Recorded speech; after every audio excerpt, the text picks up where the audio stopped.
अंधेरी रात, चारों ओर सन्नाटा पसरा हुआ था। अचानक एक पुराने जर्जर मोबाइल की घंटी बजी।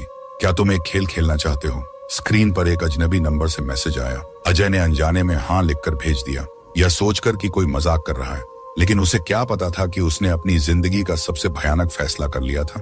अगले दिन अजय के दरवाजे पर एक लाल रंग का लिफाफा मिला।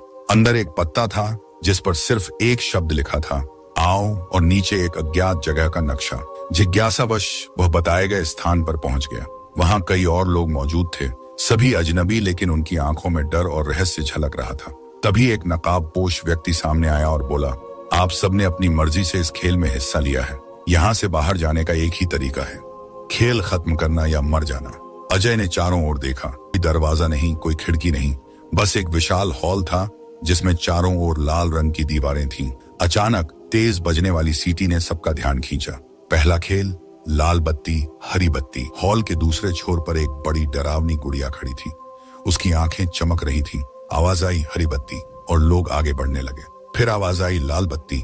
कुछ लोग जरा सा हिले और तभी धड़ाम, उनके शरीर जमीन पर गिर पड़े, खून से लथपथ। अजय के रोंगटे खड़े हो गए।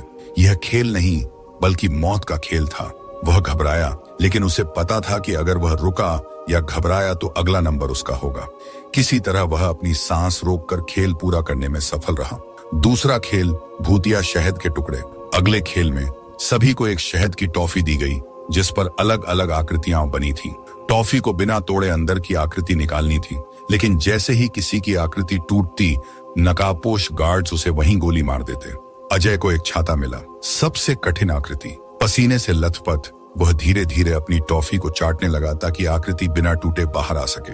आसपास डर और चीखों का माहौल था। कई लोग मर चुके थे, लेकिन किसी को कोई फर्क नहीं पड़ रहा था। अजय ने जैसे तैसे अपनी आकृति निकाल ली और अगले दौर के लिए तैयार हुआ, लेकिन उसके मन में सवाल थे। कौन है ये लोग? यह खेल कौन चला रहा है? और सबसे महत्वपूर्ण, वह यहाँ से कैसे बच सकता है? तीसरा खेल, भूतिया रस्साकशी। तीसरा खेल रस्साकशी का था, लेकिन यहाँ हारने का मतलब था मौत। अजय की टीम में कमजोर लोग थे, जबकि सामने वाली टीम ताकतवर थी। जब रस्सी खींचने लगी तो सामने की टीम ने पूरी ताकत लगा दी। अजय की टीम गिरने वाली थी, लेकिन तभी एक बुजुर्ग ने सबको एक चाल सिखाई। सभी ने अपने शरीर को झटका दिया, जिससे सामने वाली टीम का संतुलन बिगड़ गया। देखते ही देखते वे लोग रस्सी से नीचे गहरी खाई में गिर पड़े। उनकी चीखें अंधेरे में समा गईं। अजय का दिल तेजी से धड़क रहा था। वह बच गया था, लेकिन कितने समय तक? चौथा खेल, मरते हुए दोस्त। इस खेल में सबको एक साथी चुनना था।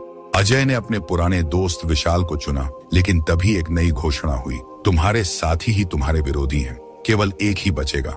अजय और विशाल दोनों स्तब्ध थे। यह कैसा खेल था? उन्हें एक दूसरे के खिलाफ लड़ना था। दोनों दोस्त थे, लेकिन मौत के इस खेल में दोस्ती का कोई मोल नहीं था। विशाल ने रोते हुए कहा, तू बचेगा अजय, मेरी बीवी और बच्चे नहीं हैं, लेकिन तेरे घर वाले तेरा इंतजार कर रहे होंगे। अजय ने मना किया, लेकिन विशाल ने धोखे से अपना गेम हार दिया और गार्ड्स ने उसे तुरंत खत्म कर दिया। अजय की आंखों से आंसू बह निकले, लेकिन वह कुछ नहीं कर सकता था। आखिरी खेल, मौत का फैसला। अब बस दो लोग बचे थे, अजय और एक अजनबी। आखिरी खेल था स्क्विड गेम, लेकिन इस बार यह खेल सामान्य नहीं था। यह एक श्रापित खेल था, जिसमें जो हारता उसकी आत्मा हमेशा के लिए इस श्रापित जगह में कैद हो जाती। खेल शुरू हुआ। अजय लड़खड़ा गया, लेकिन उसने अपनी पूरी ताकत से खुद को संभाला। अजनबी ने उसे मारने की कोशिश की, लेकिन अजय ने अपनी समझदारी से उसे हरा दिया। जैसे ही अजनबी गिरा, उसकी आत्मा काली धुएं में बदल गई और अंधेरे में समा गई। तभी एक दरवाजा खुला और एक रहस्यमय आवाज आई, बधाई हो, तुम जीत गए। अजय को बेहोशी महसूस हुई और वह गिर पड़ा। जब उसने आंखें खोली तो वह अपने घर में था। क्या यह सपना था या हकीकत? उसने अपने फोन की ओर देखा।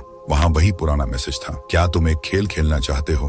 अजय के रोंगटे खड़े हो गए। उसने मैसेज को तुरंत डिलीट कर दिया, लेकिन उसकी स्क्रीन पर एक अजीब प्रतिबिंब था। एक अंधेरी लाल आंखें उसे घूर रही थीं। क्या वह सच में बच पाया था, या वह अभी भी खेल का हिस्सा था, या एक नई शुरुआत?